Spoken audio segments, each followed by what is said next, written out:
So we're recording this right after the Olympic team event. In the evening, we're going to be doing a double episode because we're recording a men's preview too. So we're going to be like running hardcore to get through all these things Just a little bit in one evening. But oh my gosh, the team event was incredible. I cried. I lost count of how many times I cried. There's a lot of crying. Yeah. In a good way. A little sad a couple of times. It was bittersweet. In places. Very much so. But this was a terrific event. And you know that the event is good when your non-figure skating friends are texting you saying, we watched it and it was incredible. And they're saying so many times they felt like texting us because they were either screaming or they had questions. Text me. Yeah, and that's why I said we're the resource. Let us know. We're here for you. But nobody ever wants to talk about figure skating to me. So in real life, please. And now, like, our friends are like, "Oh my god, that was incredible." But yeah, there's a lot to talk about. So let's get into it. Welcome to Choreography, a podcast about the greatest sport on ice, figure skating. I'm Wendy Buskey. And I'm Adrian Buskey. And the Olympics 2026 in Milano Cortina are on. It is happening, and it started off for figure skating with the team event. And the team event was, like I said at the top, fantastic. There's a lot to get into here. We can't cover all of the beats of it. No. But I think that right off the top, we can say that like what everybody expected to be the run-up for gold and silver is what happened. It's the U.S. and Japan. I'll note that we made predictions at the end of our preview episode, and I predicted the podium. You did. So it was one of the first things he said to me, y'all. Just so you know, I was right. I picked the podium. She's correct. I did say that. But yes, the United States squeaked out a win here over the very, very close Japanese team who were spectacular. And then a really exciting bronze win for Italy, which is maybe the thing that I find the most heartwarming about all of it. Oh, it's hard to pick what my favorite moment was, but Italy getting this bronze really might be the one. Some really amazing stuff. But let's we look at the breakdown here for gold, silver, and bronze. Of course, the team competition works differently than the individuals in the sense that what you got scores wise doesn't matter as much as just where you placed, and where you place gives you points. And so the US ended up all told with 69 points. Nice. And then in silver was Japan with 68. So just one behind. Point. It all came down to the final skates, right? That's what was incredible about this event, is that it came down to the very last two competitors to decide what happened here. And then Italy's back in bronze with 60, but still, like, that bronze win is a big win for this team. It just had a few of the most exciting moments of the whole event here. But let's start off by talking about the gold medal winners in the US, because this was not guaranteed. For one thing, I mean, like we said in the preview, we expected this to be a really close neck and neck between Japan and the United States, which is exactly what it was. And some of the Americans didn't perform quite as well as we expected, and others rose to the occasion when they needed to. I want to point out, I think all of them rose to the occasion. It's just in various ways. And not as big as we expected. And nobody blew it. Nobody blew it. There was no meltdowns. I mean, honestly, across all three of these teams that were on the podium, I honestly feel like this was the best Olympic team event I've seen. Yeah. Because I didn't feel like any of these competitors that we'll talk about in the top three had like a poor performance. They had some mistakes. Sure. But they came back from those mistakes. They never completely faltered. And that is a huge amount of pressure and a testament to how fantastic everyone was. Yeah. I mean, I think that it's worth noting that there were 10 teams, 10 countries in this altogether. Only 5 of them made it into the free skate.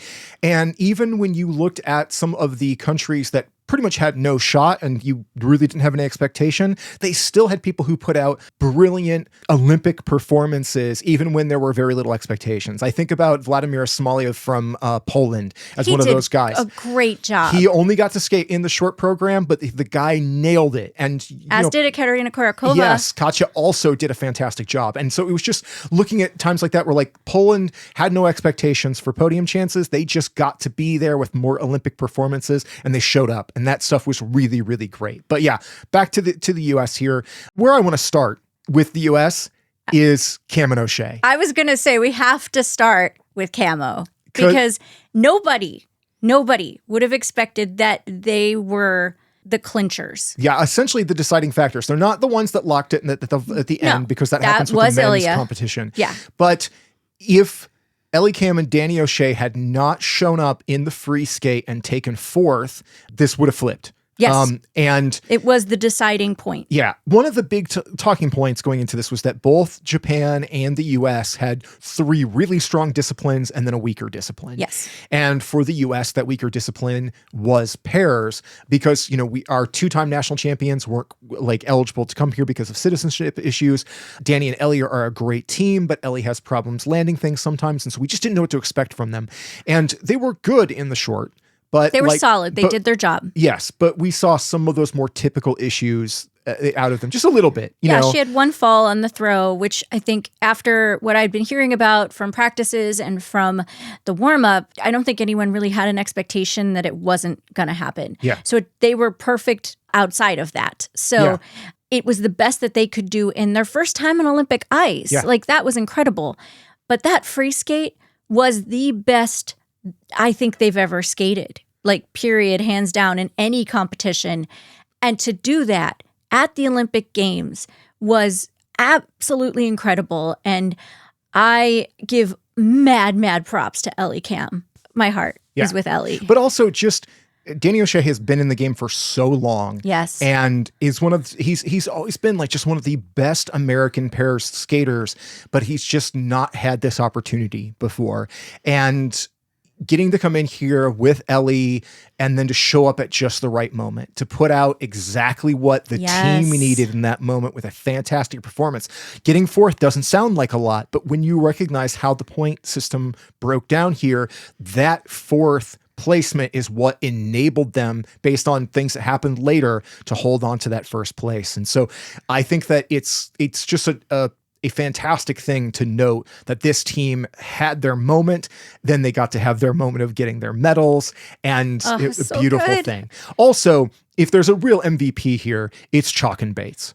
Absolutely. Chock and Bates, the emotional core might have been the performance of Kam and O'Shea, but the rock solid ownership of the first place spot in both the rhythm dance and the free skate were Chock and Bates. And that was no guarantee. In the free dance, when France was no longer a factor and Guillot wasn't there to be kind of neck and neck with them, they certainly had more of an advantage to take it.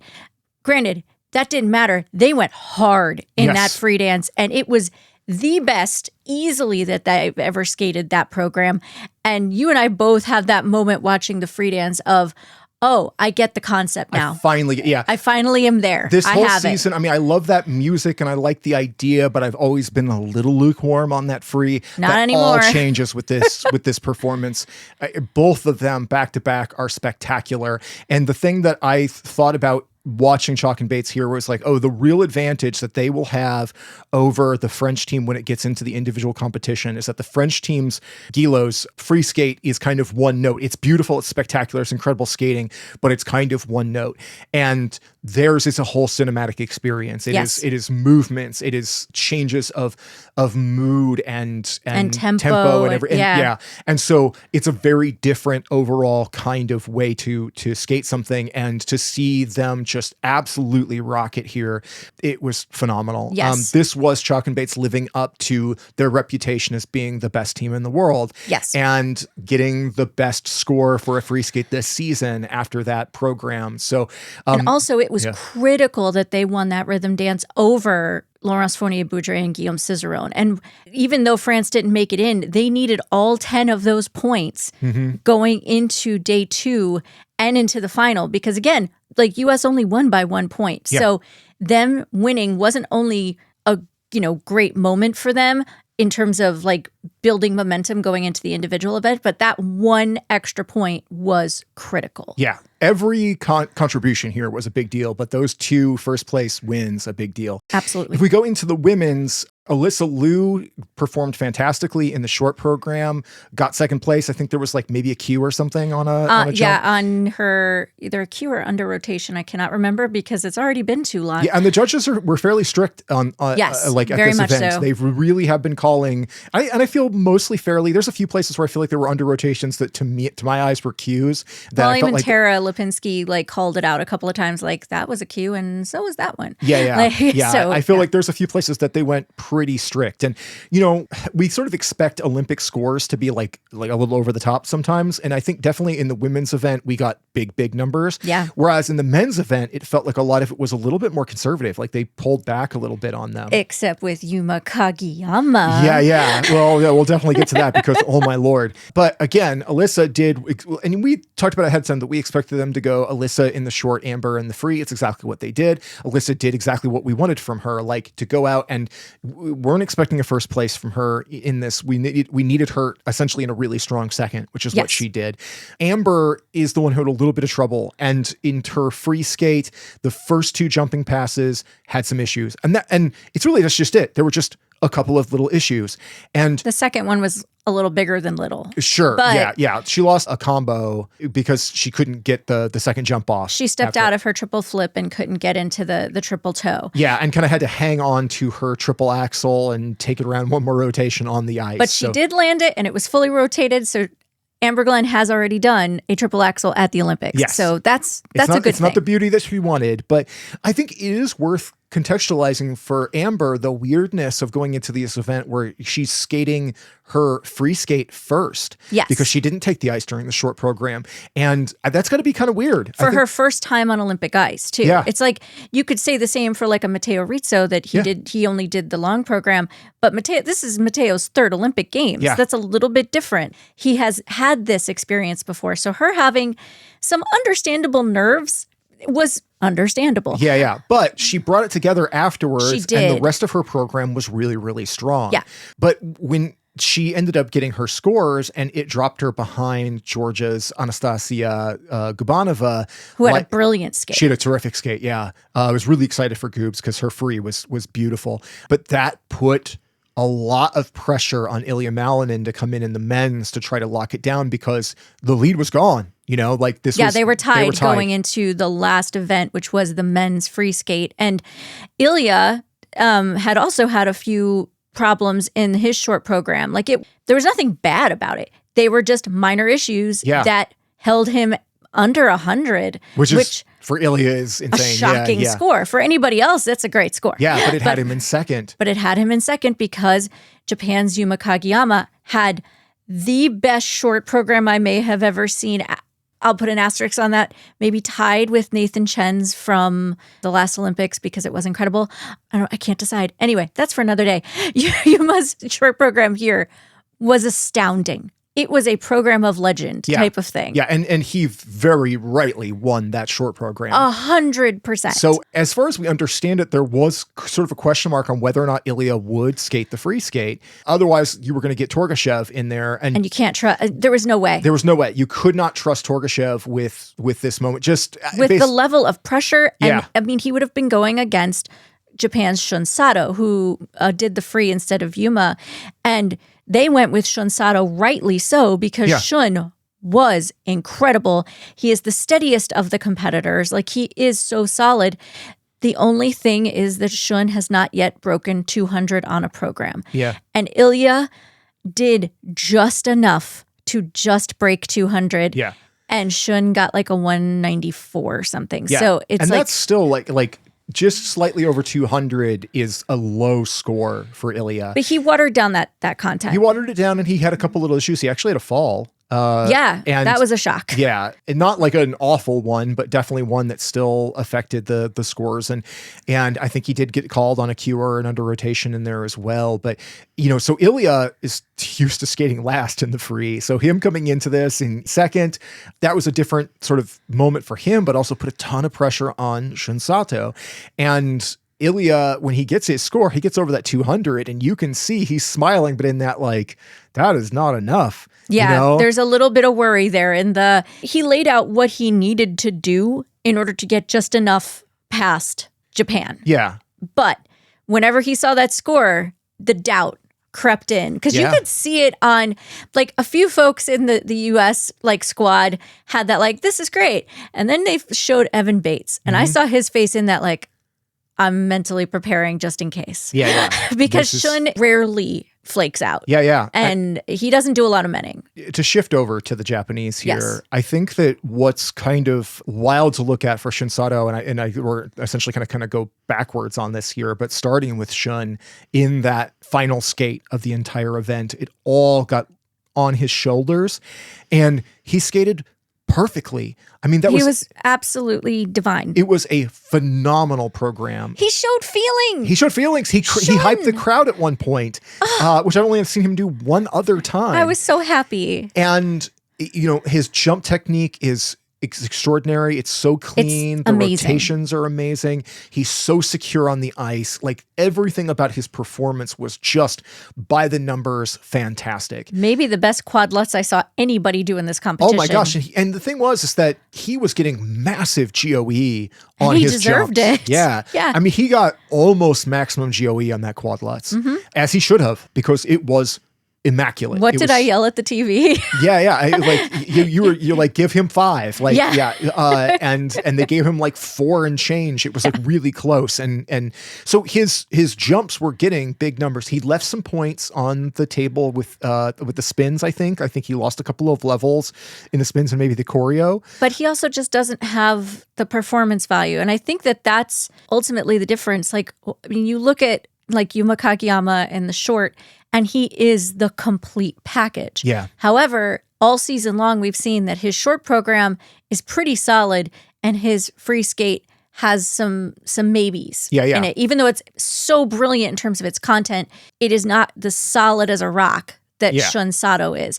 So Japan made the correct choice. They did, absolutely. I think that like there was just a much greater chance of Yuma falling apart here. Yes. And that having some other detrimental. I don't think once it all kind of shakes out, if Yuma had skated in this and then fallen a couple of places, I don't think it would have changed. I don't think it really would have rankings. changed anything. But Shun was clutch. The unfortunate thing is just that when it all came down, he didn't have his tech was just a little behind Ilia's, like before the reviews whittle things down a little bit. And, he just doesn't have quite the performance quality that Ilia does. And so he ends up with like a 193 something. I thought it was 194, but Is it 194? So, it's somewhere in that close, neighborhood. But it's like 6 points. But it should have been higher. I mean, I really think I think so too. I think that Shun should have been at least up in that like 198 zone. I think it should have closed in a little bit tighter. But I also thought Ilia should have been scored a little higher. I thought he was a little harshly judged on a few of those jumps.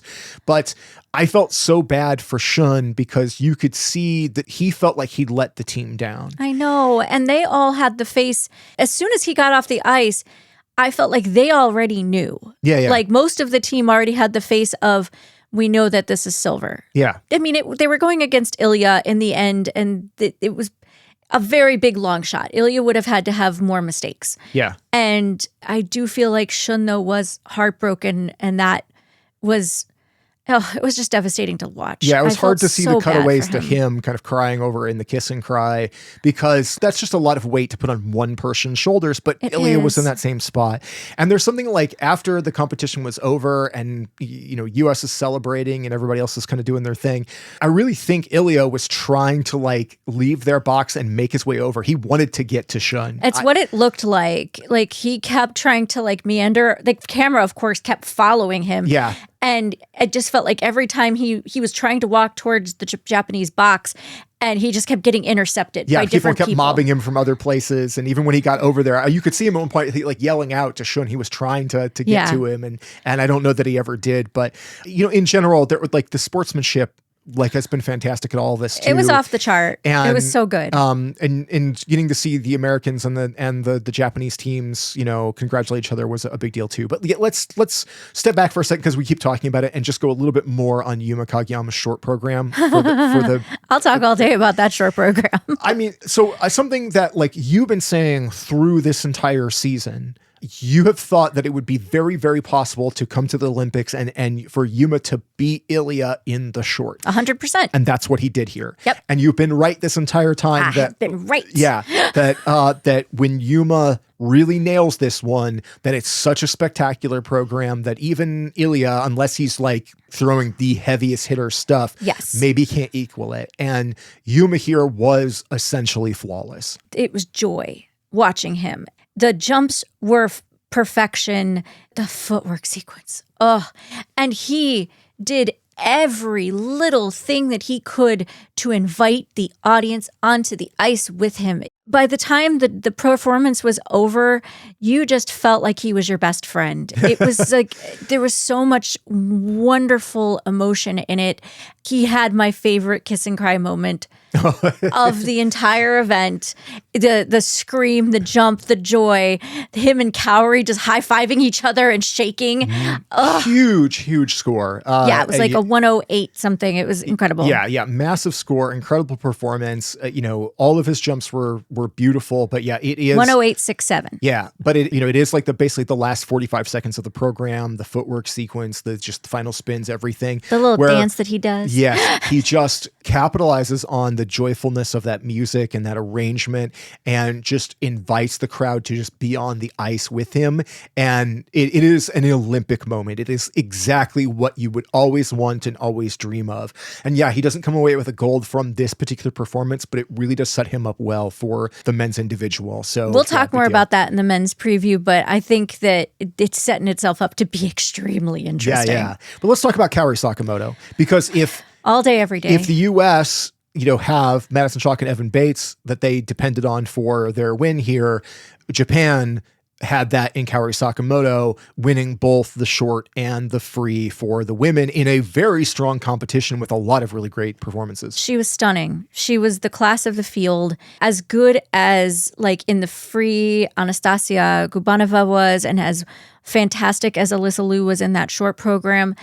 It was just so apparent that Kaori came here with a mission and she was going to complete it. Yeah. And it sets her up brilliantly for the women's free skate. And I know that's the last competitive event of this Olympics for figure skating. So the women all are going to get a nice week and a half now of downtime. The women get a bunch of downtime. Dance teams have no downtime. They compete tomorrow. Yeah. Monday the 9th. Yeah. And it's weird in my purview of like the women's though, because they all have like, Amber didn't maybe do as well as she wanted to. She still had a very good score, but not as big as she is capable of by any stretch. Yeah. Kaori had these two fantastic performances that were just pure Olympic moments. Yeah, and huge scores. Huge scores. So I don't know how each of them will ride the waves of Amber going for a redemptive skate and Kaori just wanting to ride the high. Alyssa just being Alyssa. I'm not that'll just be what it'll be. But it's just very interesting watching how this trajectory will go over the next week and a half. My hope though is that they enjoy the next like 24 to 48 hours of they're now like Olympic medalists here. Take that and then disappear for a little while because they need to focus and the media won't let them or won't leave them alone. Yeah, you need to go to some private rinks and just get some time. Get out of town for a little while. The other incredible set of performances was the pairs team of Riku Miura and Ryuichi Kihara, though, because we're huge fans of Riku and Ryu and have been for a long time now. Since the last Olympics, really. They're an astonishing team. They're so fast. There's so much quality. Their pairs elements are incredible. And this is just two back-to-back phenomenal skates from this team. Oh, they were statement skates. Yeah. They were definitely like, we are coming for the gold medal, not for the silver or the bronze. We are coming for the gold. You have to beat us because those were epic performances. There were just moments in those programs where I like gasped out loud. Like, and not even the big moments. Sometimes they were just the way Ryu would put her down out of a lift or like just little things, details, speed, always their speed. Yes. They were so on. Yeah. When you look at pairs, the difference in quality is often the teams that are a little smoother, that are a little faster, that are less mechanical, that do things that are nearly impossible, but they make them look easy. And that's what this team was doing here. And their struggles have always been things like the side-by-sides. And they had a couple of tiny problems with them here, but nothing like super like major. Nothing tragic, no. And every other element that they did was extraordinary. So they got colossal scores. Their personal best in the free. Which I think was like maybe the 5th highest. I think it was the 3rd highest pair score at least in Olympic history, maybe ever. I have to go back and look, but it was big. Yeah, and it was bonkers big. Yeah. It was also, that was my second favorite kiss and cry moment, was that squirm popping up and Riku just falling backward. Yeah. She literally fell off the bleacher behind them. And she was so shook. Yeah. It was adorable. It was incredible. Yes. And just the vibe in the Japanese stands was amazing the whole time. Always. But yeah, I mean, huge showings from them here. And so they've also got some time now between their performances here and the Paris competition. So now they have to, reset, recalibrate, and hopefully carry on and do this same level, because if they do this same level, they're going to be really, really hard to beat. If they skate like this, I don't see anyone beating them. It's really what happens in the next week and how they prepare for it. Right. The other two members of the Japanese team in the ice dance is Yutano Yoshida and Masaya Morita. And here's where, going into this competition, it was the awareness that this was going to be the weak link in the Japanese team, just because this is a very young team. They're also relatively new with each other. I think they're only in like their second season together. I believe so. They're just a lower tier team. You couldn't put massive, because it's ice dance. It's not like you can just show up and that day be exceptionally better. It doesn't work that same way as it does in the other disciplines. So they always kind of knew that this team was going to do the best that they could. But when you're in a competition that included a bunch of the best teams in the world, there just really wasn't a lot of room for this team to move up. So definitely, considering how well every other member of their team did, it sucks too, because I thought Utana and Masaya did the best performances I may have ever seen from them. They were phenomenal. Really good. Yeah. They met the moment the best that they could. Yeah. You wouldn't know that for listening to Johnny talk about them, because some of the commentary was not to my liking on that. I mean, I actually thought a lot of the commentary was really entertaining and oftentimes very funny, but there were a few places where some of the criticisms, I think, were a little unkind. Yeah. But I think Yoshida and Morita are a really wonderful team. I think that they did what they needed to do here.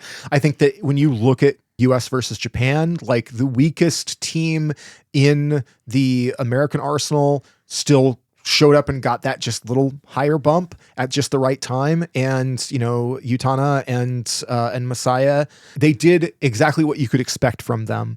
And I don't think that you can put any additional weight on them. This is a team that didn't qualify to be in the individual competition. Right. So they were just here to do the job here, and they walk away as silver medalists. And that's huge. It is. Yeah. And it is the difference though. It's the lowest any American in any discipline ranked was 5th. And the lowest they ranked was 8th. That's a pretty big difference. Yeah. And it really does, whenever you compare all of the apples to apples, it's where the difference was. Yeah, you could look at like the Japanese team had more wins, more top of the podium, but but the US just had everything covered. Yeah. And I think, someone else online had pointed this out, and I think it's a really good point. What this is the moment where Japan has to really invest in dance. Yes. Because frankly, they should have theoretically won this, because if you look at how good every other discipline was, dance it's the one outlier. And they have several up-and-coming teams along with Utana and Masaya, who may in 4 years have come quite far. But you have new teams bubbling up. They need to invest in that and really pursue it. Yeah. Because Japan deserves to be an Olympic team gold medal winning country. Yeah. So we'll see what happens, in 2030. But they did as well as they possibly could here. Even with having that situation, they were 1 point behind. 1 point. 1 point. So they made it close. The best competition you could possibly ask for. But let's talk about the bronze for Italy. Oh my gosh. Because there's... Can we just pause? I want to give a moment of pause for Matteo freaking Rizzo.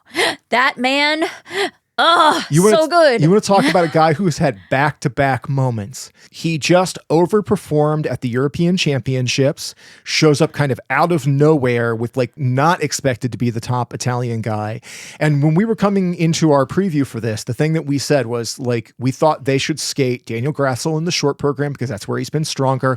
And then a choice we wouldn't have made until after Europeans, which was to put Matteo Rizzo in the free. And that's what they did. That's what they did. And it was pure brilliance, because Daniel did a really good job in the short program, really showed up, did what he needed to do. It wasn't perfect, but he did exactly what was needed. Yeah, he accomplished the goal, but Matteo came into the free and just gave one of those Olympic magical performances where everything works. At the end of his performance, like while I was crying, I looked at Adrian and gave him I think Matteo should be hired by everyone that is going into the next 4 competitions to give them a talk about what he did here. Yeah. In the sense of he took every jump one at a time. Mm-hmm. He took every move one at a time.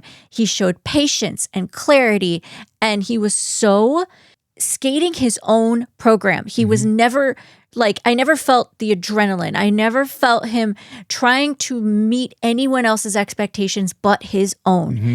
There was something so powerful about that. Like he just owned it. There was an incredible maturity to that so performance. So much maturity. I want the U.S. to sit Amber and Ilia down with Matteo Rizzo and be like, listen to this brilliant Italian man. Yeah.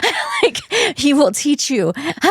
Because there was a point towards the end of his program where he knew it was good. Yeah. And he goes up to the boards and touches the boards and looks at the judges and he smiles. And I was like, melt. It was so good. Sorry, I'm just no, I don't have enough words. It was absolutely wonderful. It is one of those just glowing Olympic moments where you really get to see somebody this is like you said earlier, this is his 3rd Olympics and he finally gets it. He finally gets a medal, he gets the moment, and he gets to do it for his team. And we've said it over and over again leading up to this, that this entire season we felt that Italy had set itself up really well to come out here on home ice. And this was the medal I think they wanted the most. Yeah, I think it's the one that it created the best overall opportunity for them. But yeah, doing it at home and doing it as a team is a very big deal. And there is that moment where Matteo finishes the skate. He does his bows. He keeps it together for a moment, and then he turns away from the judges and then just gets hyped. All the adrenaline catches up with him, and he turns and you get the camera and you see the box with Team Italy, and they're not in their seats anymore. They're on the boards, losing it. Yes. And he charges at them and does a slide, and then does a full Scott Moyer, throw himself over the boards, into Nicola Macci's arms, and his team just swarms him. And it is beautiful. It is such a fantastic moment on Olympic ice. I was just thrilled. And it was you could see how much it meant to every member of that team and the emotion. I mean, you could see Marco Fabbri was just in tears, just sobbing. Nico was on the stand later crying. It was such a big moment. And I think that every member of Team Italy showed up. They did. They all did the work, they're in bronze, but that bronze means everything here. And that bronze took a lot of work. Charlene Guignard and Marco Fabbri in both the rhythm dance and the free dance did those programs the best I've seen them, especially the free dance. Oh, the free dance was magnificent. It was glorious. It was just free. It was so wonderful to see from them. I thought Lara Naki Gutmann, she might not have been perfect, but she came out hungry and ready, and her short program was dynamite. Stunning. Yeah. Do that again in the individual event, please. We're such huge fans of Shark Naki, and I thought her free skate was also brilliant. It's just that she got edged out by an even more brilliant Yeah, and she had one fall. So I mean, and then you could tell that was, and whenever she finished her program, she had that one error in there, but still, I thought her short program was another one of those or maybe it wasn't a fall. It wasn't a fall. No. Oh, man. She had it was a minor issue. Maddie Skeezes fell. That's fell. The fall. Yeah. But Lara, her short program was a real Olympic moment. She was in third at the short. so dynamite. It was dynamite, and that's not necessarily where we would have thought she would have ended up in that first short program lineup. So that was amazing work from her, and that's one of the reasons why Italy locks this down. But big time. Also, Conti and Macii. Yeah. Coming through. Sarah Conti has been dealing with a knee injury since December, and she has a flesh-colored knee brace that kind of hides how much is going on down there to support her. On a leg that's the one she lands throws on. Yes, and you wouldn't know it. They were brilliant.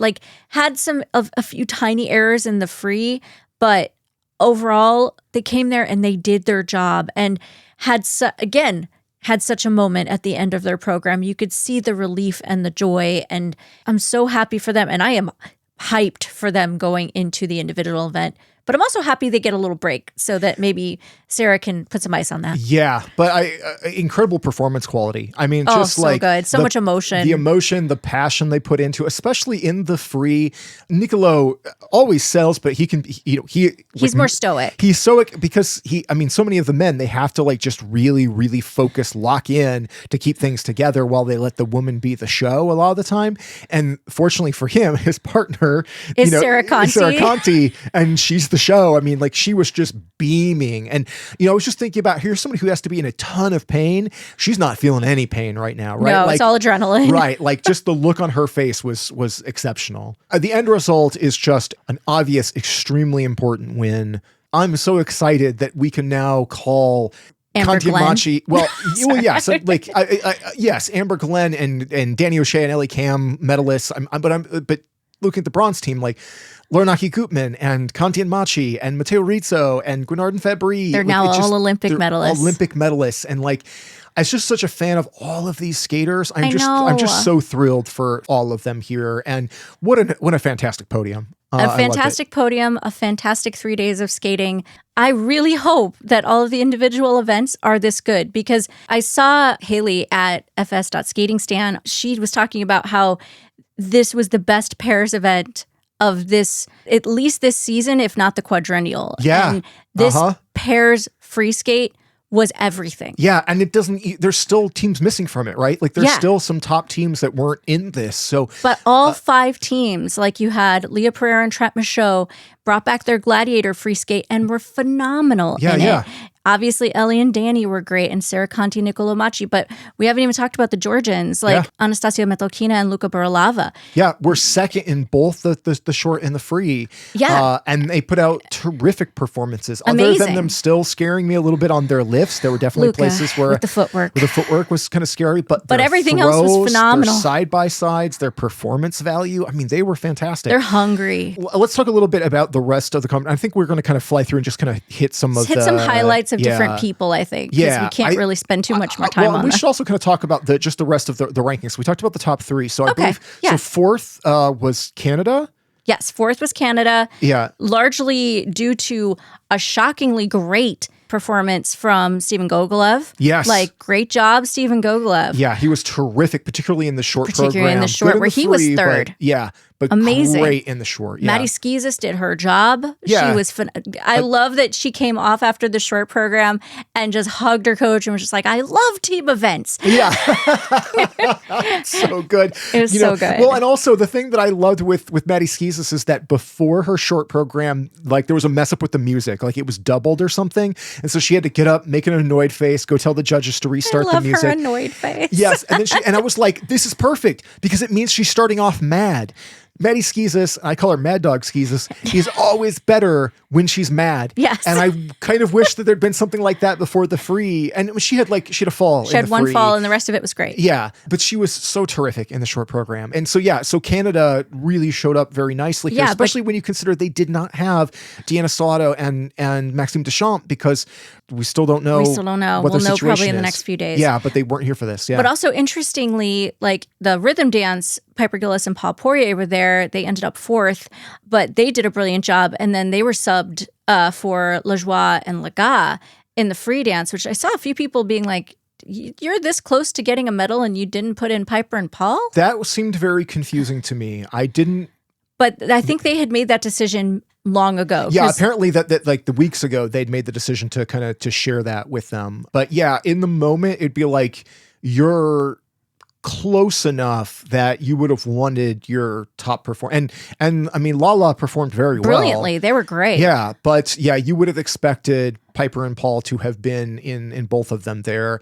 And also, I mean, they did end up in fourth in the rhythm dance behind Lila Fear and Lewis Gibson. Right, yeah. And who had a killer like Spice Girls rhythm dance. Oh, it demolished in the stadium by at least from what we could tell at home. I mean, like, it was exactly what Fear and Gibson do best, is that they go out there and they throw out crowd-pleasing performances that get you so hyped up. And I definitely saw the usual complaints online as far as people being like, here the IM teams all make it to the top of the podium, and it edges out the teams that aren't IM or whatever. And it was a very tight between Fear and Gibson and Gillis and Poirier, but I don't know. I don't know. Like, what the rhythm dance and all of this, I feel like the free is not as important to the overall conversation here because Gillis and Poirier and Fournier, Baudry and Cicerone were not in the free. So neither were Fear and Gibson. Right. Yeah, exactly. So a lot of those big teams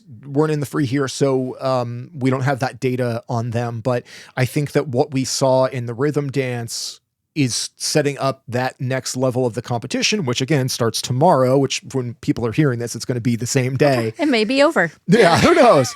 But it really does put some big question marks around everything. But it also puts big question marks around Chock Bates and Guignard Fabbri as far as like having to come right off of this competition and right into the next one, the high of winning medals. But now you have to get to work in the individual and hoping that they still have that energy level. But yeah, we'll see. But yeah, we mentioned Laurence and Guillaume. Their rhythm dance was beautiful. It was the strongest they've done it. Yeah, easily. Yeah, it's still very good. I just think there are better programs. I agree with you. I think that it doesn't feel as much as a watered down version of the whacking, program anymore. Oh, not at all. It's its own identity now to me. But I think that it's a program that like they are spectacular, but the program itself is to me not as well put together as some of the other ones from some of the other teams. And I like Piper and Paul's CoverGirl, like RuPaul program better. I think that it's more suited to them and their personalities and kind of their quirk and camp. It feels a little bit better. And I think Fear and Gibson's is better as an overall piece. Yeah. Like that said, Laurence and Guillaume are better overall skaters than Lila and Lewis. Skating so it's skills and artistry wise, they're definitely the superior team. For sure. So yeah. And I mean, they got a massive score in that rhythm dance as well, but they did get edged out by Chock Bates, who were also brilliant. So, I think that's just going to be interesting, and we'll see what happens tomorrow. Yeah, I mean, I think we got good performances from Diana Davis and Gleb Smolkin from Georgia. I do think that they looked a little nervous and tight. They didn't really make mistakes so much as they had just like places where things looked a little bit more mechanical, or like they weren't quite synced up, and so they were like, it just made some of the holds look a little awkward. And I think there was a couple of little tiny stumbles. They don't typically make mistakes at all, but they just weren't quite as high quality. Well, and I think it's worth also mentioning that like we keep talking about dance in the pairs discipline. We didn't see people like Hassan Volodin because Germany didn't have a team. We did though see Sway and Han, and they had, unfortunately, what I've been worried about, which was a pretty rough short program. Yeah, I mean, Sway and Han are struggling under the weight of Sway's injuries. I mean, she has like one leg that is just a mess of injuries, and we talked about it in the preview episode. She just really, I don't think, was in good enough shape to be here. No. And I'm really thankful that they didn't skate in the free, because I think she needs that downtime. Oh my gosh, yes. The pairs competition. They still have so much of the quality of what we always look for from this team. Yeah. But they just were not anywhere near the league of the top teams here. And if they skate like this going into the individuals, they're not going to factor. They still don't look entirely polished. They haven't been skating together all that long. And then when you add in the fact that like they just haven't really been able to practice in the same way because of her injuries, I don't think you can really expect more from them than what they put out here. But of course they are terrific. I just think that with the injuries, I don't know that you can ask a lot more out of them. I don't. However, I was, even with her shoulder injury, I want to give a shout to Kovalev and Kovalev, because I thought Camille and Pavel did a really lovely job. Mm-hmm. And I don't know why it was better than I expected, but it really was. Like, I think I was very worried about, she had that dislocated shoulder earlier in the season, and she even said earlier in the week that it was still bothering her. So I was just happy to see them have a really lovely performance here. Yeah, I think they should be really proud of that. And France didn't have a lot of chance of making it all the way. They didn't, but props to Kevin Amos. Yes. Kevin Amos's short program for France was brilliant. It's the one I've been thinking about over and over and over again since I saw it. I mean, having Lady Gaga's Judas, like that, Judas, yeah, like once that gets stuck in your head, and I'm probably a lot of you have just now gotten it lodged into your head again, and I'm sorry, but or you're welcome, because I mean it slaps. But the thing we were worried about with Kevin. After Europeans, he washed out of the short program at Euros. He had a new short program. They decided not to do the Lady Gaga program because he and his team had felt that it wasn't Olympic enough. And then that program was a total fail and didn't work there. And then he came out on the ice in the Gaga outfit, and we were like, oh, thank goodness, because this is what it needs to be. Yes. And it's like, it was the proof that like, no, you guys were wrong with your assessment. This is a totally Olympic program. The crowd was lit.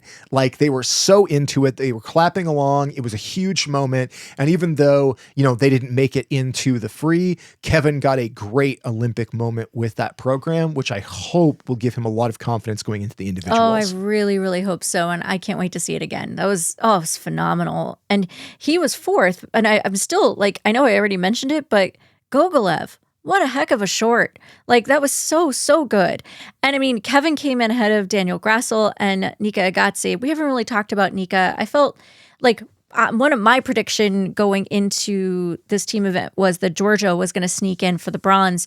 And like you mentioned with Diana and Gleb in the dance, they were just a little bit tense, a little tight. Like you could just feel the hesitancy. They had some small errors, but in dance, if it's small, it's an error and it counts and it's harsh. Nika did a solid short, not his best, but not bad. His free, he just looked stressed, and that first jump just took him out of it. And I mean, he's not. They talked about this ad nauseum in the commentary, was that he's not an artistic skater. I'm like, we know, but yeah. I have to remember that I'm so used to watching a feed that is tailored to the skating fan. Right? And this is catered to the Olympic watcher, and that's an adjustment. Yeah, it is a big adjustment. I mean, there was a lot about watching this for us, the NBC feeds, where it was just like 2-minute commercials every 35 seconds of the broadcast was maddening. Yes. And sometimes the commentary was repetitive and frustrating. There was a lot of repetition. And so focused on the Americans and reframing everything about how this relates to Ilia. It was just over and over again. That made me crazy. Absolutely. They didn't show Steven Gogolev's scores in the free skate. I know. I was so irritated about that they just completely cut away from him, and they were just showing a side-by-side of Ilia and Shun. Because this was going to be the showdown at the end of it. Yeah, and they just completely skip Gogolev's score reaction, which I found really, really disrespectful. And also in the short program, they were talking about Ilia through half of Bo Yang-jin's skate. Oh my gosh. And I was furious. I'm like, this is Bo Yang-jin. Yeah. You respect the name. Yes. Like, stop it. Yeah. No, there was just I felt like Johnny and Tara had been given the directive of at every moment talk about the Americans because the Americans are watching this. And I'm like, I understand that because again, the Olympic audience is different than the regular audience, but shut up and just let these skaters skate. And this is said with a lot of respect to Johnny and Tara. I know their jobs are not easy. Oh my gosh, it's not at all. But it is still at the same time where it's just like, oh my gosh, stop making everything about our skaters and respect the person who's on the ice.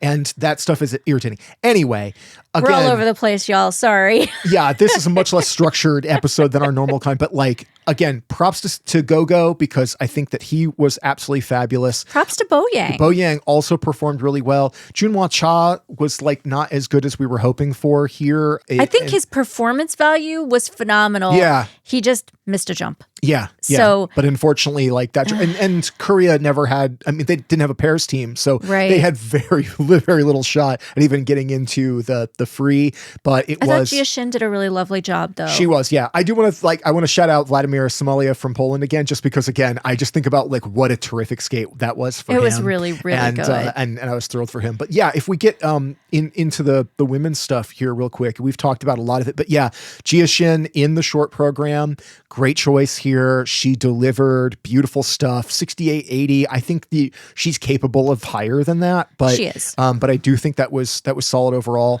You know, if we look at Goobs, like she had ended up in 5th after the short, and that was maybe a little bit of an underperformance here. When you look at, like, you typically would have expected her to be above like Lara Naki Gutmann, although of course Lara Naki Gutmann just did get on the podium at Europeans and then performed very well here. And we as big Shark Naki fans are not surprised to see her do super well. Nope. But what I love for Gabanova is just what a terrific free skate that she had with that Ghost program that she obviously loves so much. It's clearly so dear to her, and all of that artistry and elegance that she's capable of really showed up there, along with a lot of like emotional impact.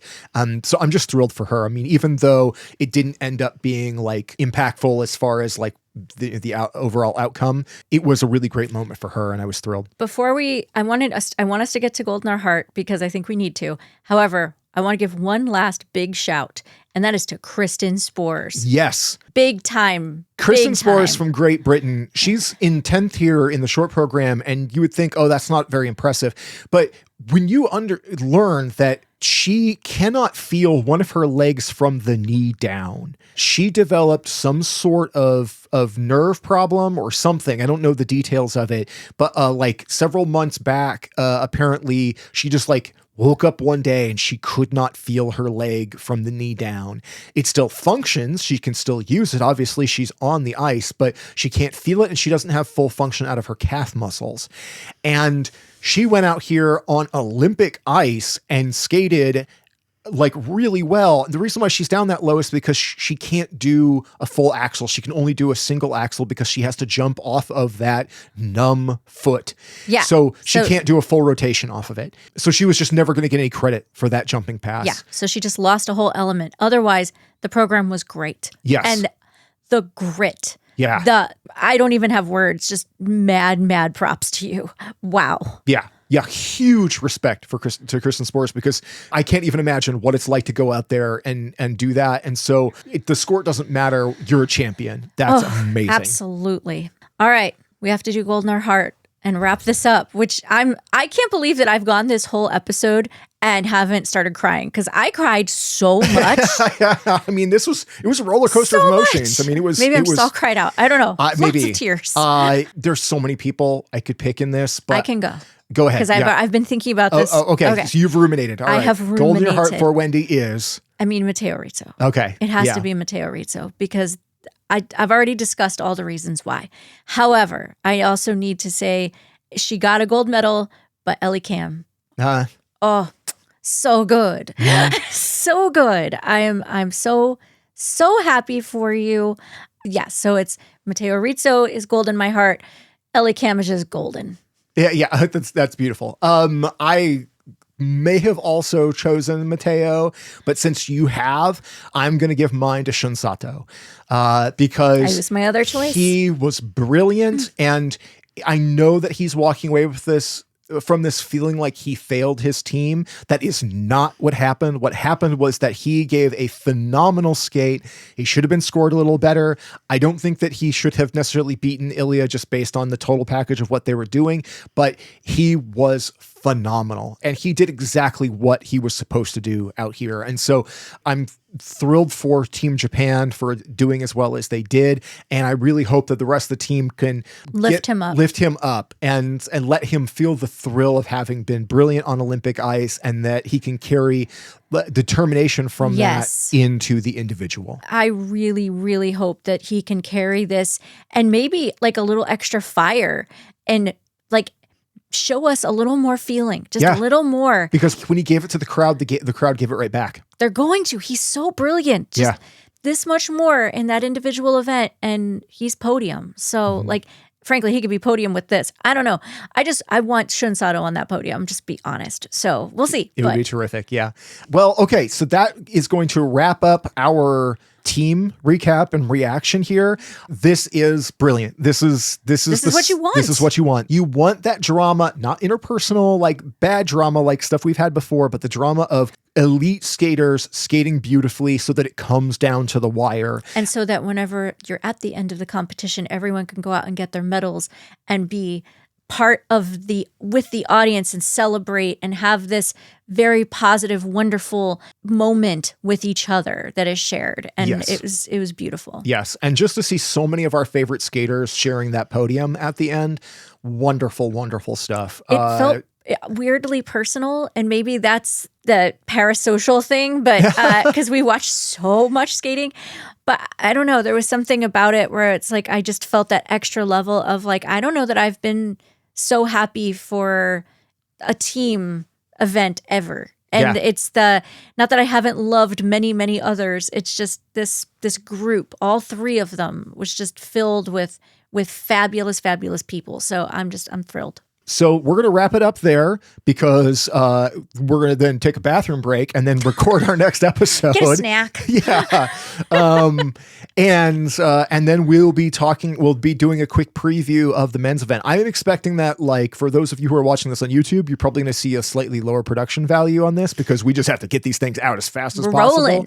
And also grabbing clips from the Olympic stuff opens you up to some problems because they're pretty litigious about stuff. So Olympics, they on it. And it's harsh. Yeah, right and now. also like the music licensing problems continue, and additional drama around some of that, which is super annoying. So, and just a lot of people are getting screwed over by that. And it is just, it's not just unfortunate, it's infuriating. But I don't want to end on that note. I just want to end on like how great this was, how excited I am for everybody. So many great performances. Just even again from teams that even make it into the free skate, still really showed up and did awesome. So we will talk to you again very shortly in our preview for the men's event. And for Choreography, I'm Adrian Buskey. And I'm Wendy Buskey. And we will talk to you very soon. Bye.